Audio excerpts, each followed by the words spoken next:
seconde valeur que vous avez sélectionnée, c'est Suez, qui est dans le vert, sûrement peut-être par rapport à l'annonce du projet d'OPA par Veolia, un rachat de son principal concurrent. J'imagine que ça va avoir un impact. Oui, effectivement. Alors, c'est vrai que hier s'est tenue l'Assemblée générale de Suez, qui a confirmé ses objectifs financiers pour l'année en cours, après avoir observé un rebond de ses activités depuis le début de l'année. Donc, Suez table sur un chiffre d'affaires supérieur à 16 milliards d'euros pour 2021 et un résultat opérationnel, c'est-à-dire un EBITDA compris entre 1,4 et 1,6 milliard. L'Assemblée générale aussi a approuvé le versement d'un dividende de 0,65 € par action.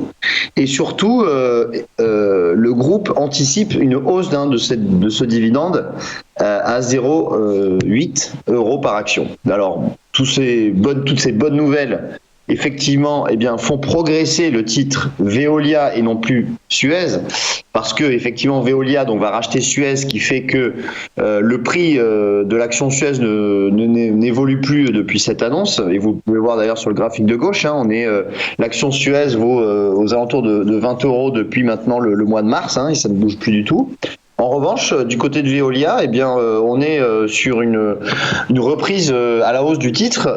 Ce matin, la progression est pas importante, puisque c'est à peu près 0,8%, mais on voit que la reprise à la hausse est assez marquée sur le titre Veolia, ça devrait se poursuivre dans les prochains mois.